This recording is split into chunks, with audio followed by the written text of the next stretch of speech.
तो आज मैं कोशिश कर रहा हूँ कि मेरे पास जितने सारे क्वेश्चंस हैं पीवाईक्यूज में सबका सलूशन जो एक्सप्लेनेशन में इस जो मैंने प्लेलिस्ट क्रिएट किया है इस ऑब्जेक्टिव सोशियोलॉजी उसके अंडर में डाल दूँ, अपलोड कर दूँ। एटलीस्ट मेरा ये आज टारगेट है कि कम से कम 2018 तक का पेपर मैं पूरा आज कंप्लीट करके मैं आपको पूरा अपलोड यहाँ पर कर दूँ। तो अभी ये जो पेपर देख रहे हैं ये 2016 के जुलाई में पूछा गया था। ये पेपर 3 है। पहले 2 पेपर होते थे, पेपर 2 एंड पेपर 3, और ये है पेपर 3। जो पेपर 2 मैंने पहले अपलोड कर दिया और ये पेपर 3। तो चलिए आज हम इसको डिस्कस करते हैं। तो फर्स्ट क्वेश्चन यहाँ है कि who among the following is of the view that people grasp the consciousness. अब कॉन्शसनेस की वर्ड है, ये अल्फ्रेड सूट से रिलेटेड है, तो इसका आंसर आप डायरेक्ट अल्फ्रेड सूट कर सकते थे, बट आप पूरा क्वेश्चन पढ़ ले। The grasp the consciousness of others while they live within their own stream of consciousness। तो फेनोमेनोलॉजी को सोशलॉजी के अंडर लाने वाले थे अल्फ्रेड सूट, जिसने phenomenology of the social world भी लिखा था। तो ये इसका आंसर सेकेंड ऑप्शन हो जाएगा। नेक्स्ट क्वेश्चन है कि which of the following concepts was not used by Erwin Goffman. तो यहाँ पे impression management, front state teams, ये सब एर्विन गॉफमैन ने यूज़ किया था, बट अकाउंट्स नहीं किया था। अकाउंट्स जो कीवर्ड है ये एर्विन गॉफमैन नहीं, हैरोल्ड गारफिंकल जो कि इथनोमेथोलॉजी से रिलेटेड है, हैरोल्ड गारफिंकल ने इसको यूज़ किया था। तो फोर्थ ऑप्शन हो जाएगा यहाँ। नेक्स्ट क्वेश्चन है मैचिंग टाइप। तो मैचिंग टाइप यहाँ पे ब्रीचिंग एक्सपेरिमेंट हो जाएगा। हैरोल्ड गारफिंकल ने स्टडी किया था ब्रीचिंग एक्सपेरिमेंट यूज़ करके, उसने इथनोमेथोलॉजी को एक्सप्लेन किया था। लाइफ वर्ल्ड जो है Alfred Schutz, dramaturgy Erving Goffman, और social construction of reality P Berger and T लकमैन।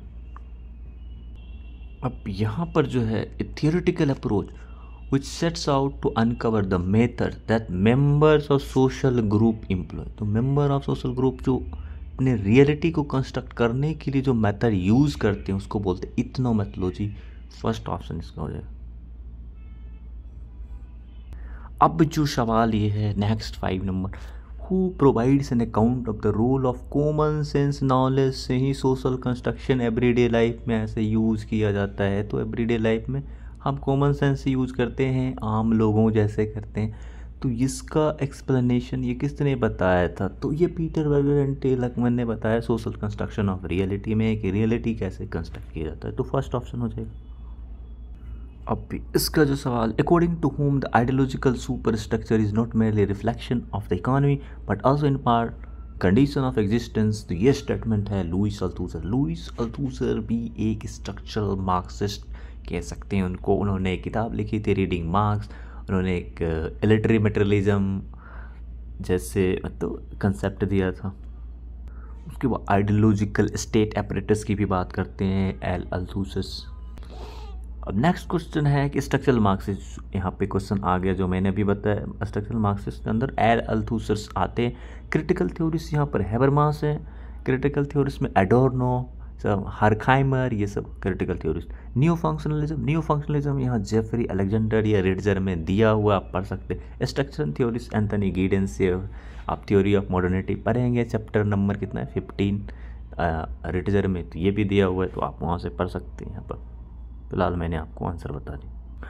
फिर ये सवाल है कि who is the author of the book legitimation crisis. J Habermas critical thinker जो फ्रैंकफर्ट स्कूल से रिलेटेड है, उन्होंने लिखा था, और ये डिफेंडर ऑफ मॉडर्निटी भी हैं जे हैबरमास। उसके बाद ये नेक्स्ट सवाल है कि who has define neo functionalism. Neo functionalism से 2 इंपॉर्टेंट थिंकर जो हैं जेफरी अलेक्जेंडर, पी कॉल्मी। कहीं आप आंसर ऐसे टिक कर सकते हैं, आपका आंसर बिल्कुल करेक्ट हो जाएगा। यहाँ पर स्टेटमेंट भी दिया हुआ कि इस न्यू फंक्शनलिज्म को उन्होंने बताया कि self critical stand functional theory that seeks to broaden functionalism intellectual scope while attaining its theoretical core. यहाँ पर आंसर हो जाएगा सेकेंड ऑप्शन। तो नियो फंक्शनलिज्म ये सब को एक्सप्लेनेशन लिटरेचर के चैप्टर नंबर 7 में आप पढ़ सकते आराम से, कोई दिक्कत नहीं। आंसर मैंने आपको बता दिया, वहाँ से आप पूरा एक्सप्लेनेशन दिया हुआ पढ़ सकते, चैप्टर नंबर 7। दूसरा अब नेक्स्ट क्वेश्चन है कि 10 number, for home the life world एक कीवर्ड है जो कि हैबरमास से रिलेटेड है। हैबरमास ने कहा था कि लाइफ वर्ल्ड को सिस्टम के द्वारा कोलोनाइज कर लिया गया है। तो colonisation of life world by the system उसने स्टेटमेंट दिया कि, और उन्होंने ये लाइफ वर्ल्ड एक्सप्लेनेशन दिया है कि culturally transmitted linguistically organise stock of interpretive patterns. First option हो जाएगा इसका। फिर है मैचिंग टाइप को neo functionalism equal importance action and order. भाई ये नियो फंक्शनलिज्म है तो जेफरी अलेक्जेंडर इसका आंसर। अनडिस्टॉर्टेड कम्युनिकेशन की बात करते हैं जे हबरमास। डब्लिटी ऑफ स्ट्रक्चर की बात करते हैं एंथनी गिडेंस। और ओवर डिटर्मिनेशन की बात करते हैं एल अल्थूसर जो कि स्ट्रक्चरल मार्क्सिस्ट थे। एल अल्थूसर के बारे में एक चीज़ और ध्यान रखें कि इन्होंने मार्क्स को क्रिटिसाइज़ किया था। उन्होंने कहा था कि मार्क्स का जो थियरी है उसमें एक एपिस्टेमोलॉजिकल ब्रेक है between young marks and old marks. मतलब जवानी में जो था वो बुढ़ापे में नहीं, तो हर आदमी बदलते हैं, जवानी में कुछ और बुढ़ापे में कुछ और। एपिस्टेमोलॉजिकल जो सोर्स है वो तो बदलेगा ही नॉलेज का, वो तो एक्सपीरियंस के बाद तो वो जो तर्क है आदमी का चेंज होने लगते हैं।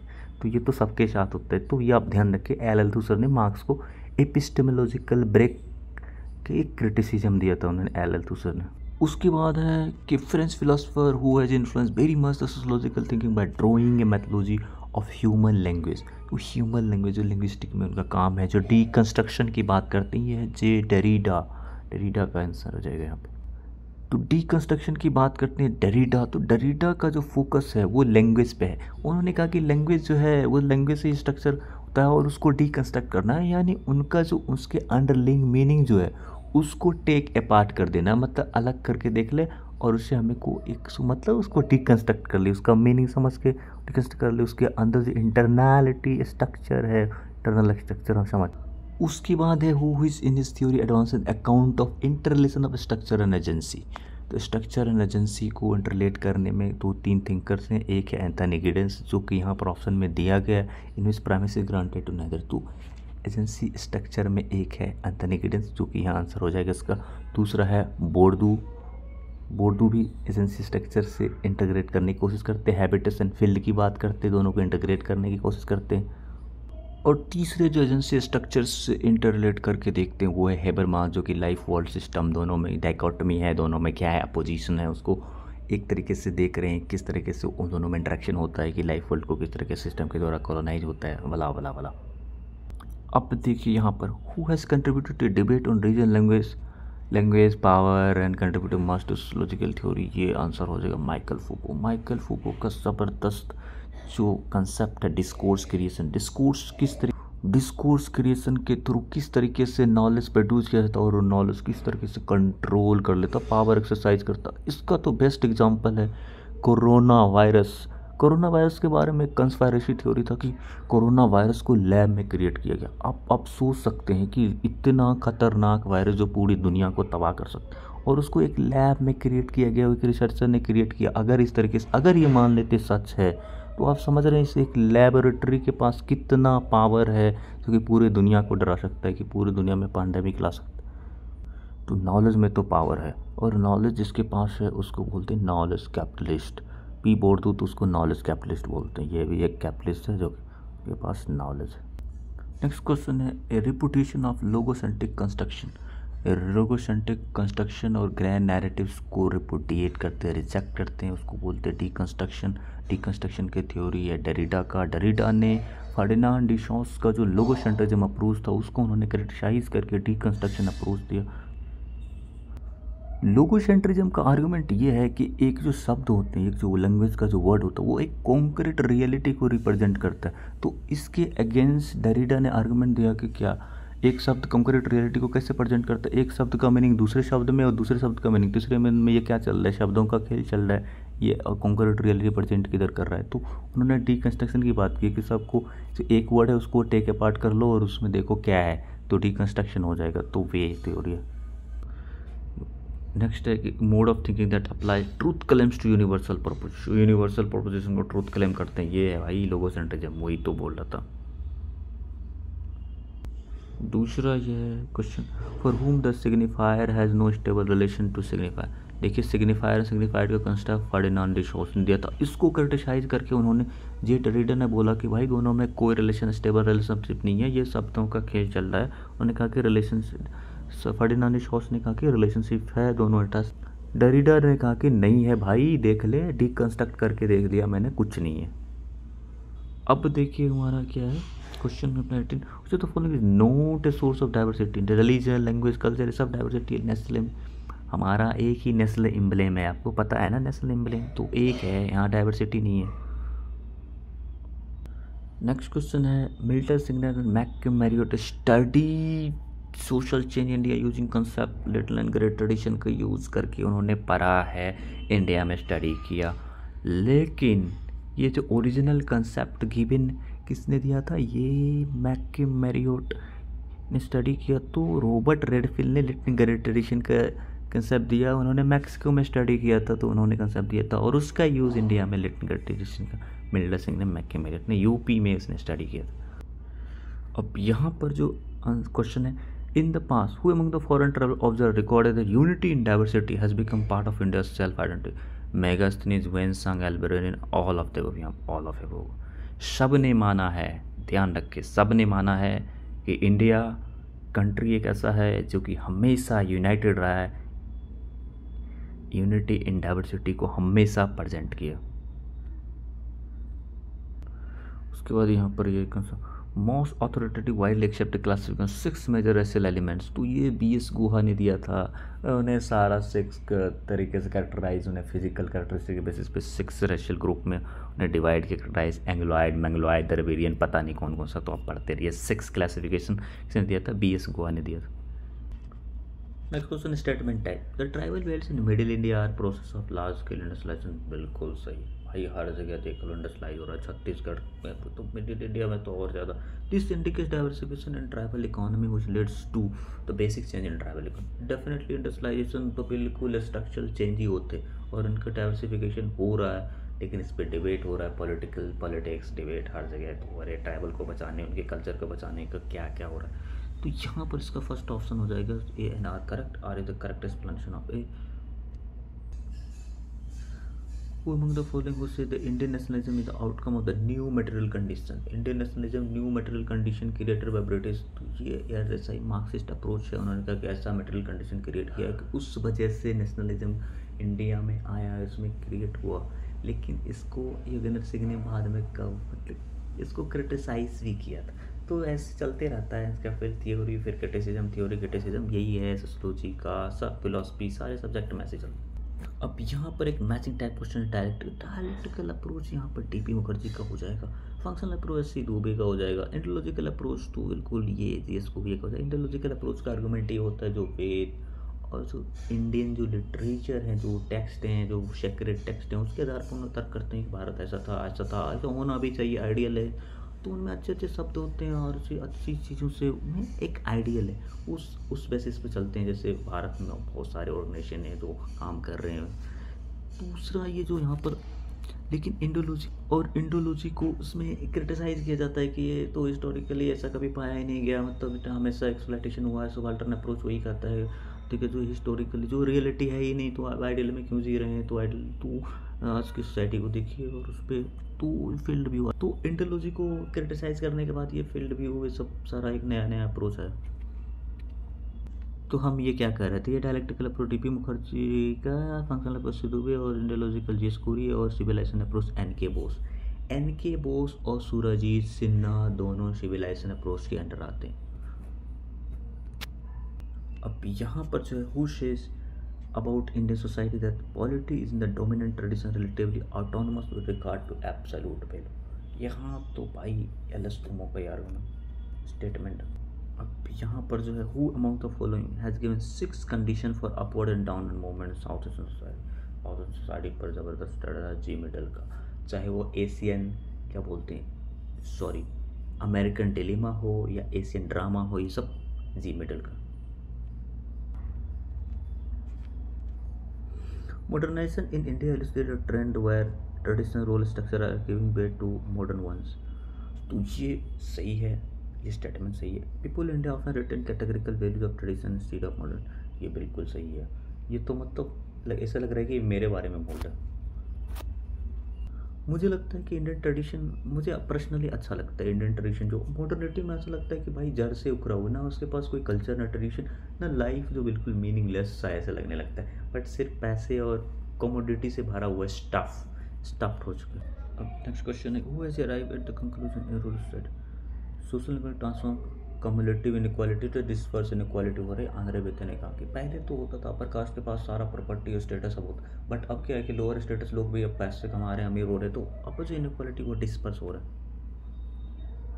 अब यहाँ to which one of the following would you attribute the cause of intergeneration conflict, change of values, change of time के साथ इंटरजनरेशन कॉन्फ्लिक्ट होते हैं। तो आप देख रहे होंगे यंग और बूढ़े लोगों में घर में झगड़े होते रहते हैं, बाप बेटा और छोटा जो बच्चे होते हैं, दादी और एक छोटा सा बच्चा, उसके पीछे मतलब कन्फ्लिक्ट होते हैं। उनको हमेशा डांटते रहती है या फिर कहते हैं ये बच्चा ख़राब हो गया, ऐसा क्या क्या कर रहा है, सोशल मीडिया और मोबाइल यूज़, पता नहीं क्या क्या कौन कौन सा गेम आ गया।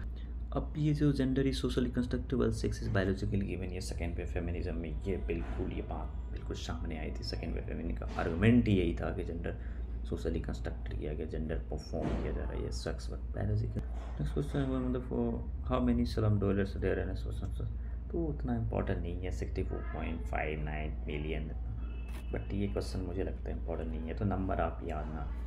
अब यहाँ पर जो क्वेश्चन है कि which of the following development है दिस मैक्सिमम नंबर डैम से हुआ, अगर मिनिमम पूछे तो ये वाइल्ड लाइफ सेंचुरी। अब यहाँ पर which state had the highest growth rate GDP during 11 तो इसका आंसर हो जाएगा बिहार। तो बिहार 11 में सबसे अच्छा परफॉर्म किया, लेकिन इसका जीडीपी दिखा, लेकिन आज भी बिहार को ऐसे बीमारू स्टेट में माना जाता है क्योंकि इस यहाँ पर और ज़्यादा गरीबी और उसमें कहते हैं कि बिहार को हटा दिया जाए तो इंडिया, बहुत सारे लोग ऐसे बोलते हैं कि बिहार को अगर हटा दिया जाए तो इंडिया एक बहुत ही डेवलप्ड कंट्री हो जाएगा, और वो आर्गूमेंट है। जनरली ये देखा गया है कि जो स्टेट मतलब कोस्टल एरिया में, कोस्टल के किनारे होते हैं, समुद्र होता है, वो ज़्यादा पहले डेवलप कर जाते हैं because of transporters and international trade and all. लेकिन आपको ये बात ध्यान रखना चाहिए, हिस्टोरिकली बिहार को डिप्रेट किया गया, एक्सप्लॉइट किया गया, बिहार को डिवाइड किया गया झारखंड से। उसके बाद और इससे भी पॉलिसी थे, जैसे कि एक इक्वलाइजेशन पॉलिसी, पता नहीं क्या क्या था वो, उस वजह से रिसोर्स का यहाँ से वो एक्सट्रैक्ट किया गया और दूसरे स्टेट को डेवलप किया गया। तो पॉलिसी पैरालाइसिस की वजह से भी ऐसे हुआ है बिहार को, मतलब ऐसे कम। तो इस पर बहुत सारा डिबेट्स हैं कि मतलब बिहार को ऐसे क्यों पिछड़ा है, मतलब वहाँ पर तो यंग लोग रहते हैं फिर भी, और उतने एजुकेटेड लोग हैं फिर भी, यहाँ पर बहुत गरीबी है। तो डिबेट बहुत सारा है, बट हम डिबेट बाद में करेंगे, सभी क्वेश्चन सॉल्व कर दें। नेक्स्ट क्वेश्चन है कि number of slum developers urban vary from station, सही है। All of them different criteria, ये भी सही है, तो बहुत correct R is correct explanation. अब नेक्स्ट क्वेश्चन है कुछ of the following among the has the least population. तो यहाँ पर ये मेरे को लगा कि क्वेश्चन एग्जाम में आता तो मैं छोड़ देता, या फिर मैं इसे तुक्का लगा के आ जाता। क्यों यहाँ पर हिमाचल प्रदेश, क्योंकि ये बर्फीला थोड़ा सा है, तो मुझे ऐसा लगता है कि वहाँ पर पॉपुलेशन थोड़ा स्कैर्स है, डेंसिटी कम होते हैं, और सारे जो हैं वो प्लेन एरिया में, तो वहाँ पर ज़्यादा पॉपुलेशन होगा। तो यहाँ पर 35 का अफॉर्चुनेटली आंसर करेक्ट है, बट ये क्वेश्चन थोड़ा सा मेरे को लगा कि ये मतलब बच्चों के लिए डिफ़िकल्टी है। दूसरा सवाल ये है कि वो stated that crime is normal. देखो, crime normal behaviour, suicide normal behaviour, इसे दारखाइन ने कहा था कि क्राइम तो होगा, सुसाइड तो होगा, कुछ हद तक होगा, लेकिन ज़्यादा होने लगा, बहुत ज़्यादा, तो वो भाई पैथोलॉजिकल है। तो पैथोलॉजिकल उन्होंने ऐसे कंसेप्ट दिया। Illegal activity carried out by minor कौन कौन से क्राइम कर सकते हैं भाई, ऑर्गेनाइज क्राइम के अंदर माइनर को भी इंक्लूड कर लिया जाता है, उसका इस्तेमाल कर देते हैं जो सिस्टम के एब्यूजर्स होते हैं, बड़े बड़े क्रिमिनल्स। और दूसरा है जुवेनाइल डेलिक्वेंस, वो अपने आप को मतलब क्या बोलते हैं, जो भी जुवेनाइल डेलिक्वेंसी पर भी स्टडीज हैं, लॉजिकल स्टडी, आप हमें कमेंट्स के थ्रू बताइए कि कौन सा जुवेनाइल डेलिक्वेंसी पर किसने स्टडी किया था। अब यहाँ पर क्वेश्चन है मैचिंग टाइप। तो मैचिंग टाइप में क्लासिकल थ्योरी यहाँ पर बेकैरिया का हो जाएगा, इधर से मैच कर लेते हैं। ज्योग्राफिकल थ्योरी हो जाएगा यहाँ पर क्विटलेट का। टाइपोलॉजिकल थ्योरी लम्ब्रोसो ने बताया कि इस तरह के उधर टाइपोलॉजिकल होते हैं, फेस के चिन्ह ऐसे मार्क्स होते हैं क्रिमिनल्स के, तो टाइपोलॉजिकल थ्योरी। सोशलॉजिकल उन्होंने एक्सप्लेन किया क्रिमिनल्स किस तरह से बिहेव करते हैं वगैरह वगैरह, तो वो सुदरलैंड का हो जाएगा।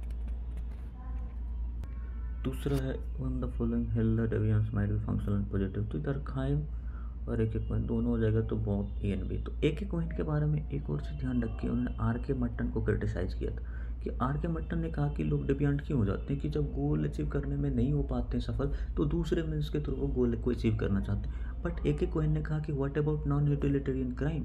उन्होंने कहा कि नॉन यूटिलिटेरियन क्राइम मतलब एक कॉइन ने कहा कि नॉन यूटिलिटेरियन क्राइम भी तो लोग करते हैं, कि उसमें तो कुछ मतलब उनको कुछ पाना नहीं है, बट ऐसे क्राइम करते रहते हैं, तो उनके बारे में आपका क्या कहना है। तो ये एक कॉइन का मतलब एक क्रिटिसिज्म था आर के मट्टन का। तो ये सब चलते रहता है, फंक्शनल थियरी, क्रिटिसिज्म और नेक्स्ट है जो शिकागो, शिकागो से इकोलॉजिकल अप्रोच से पॉइंट ऑफ व्यू से स्टडी करते हैं।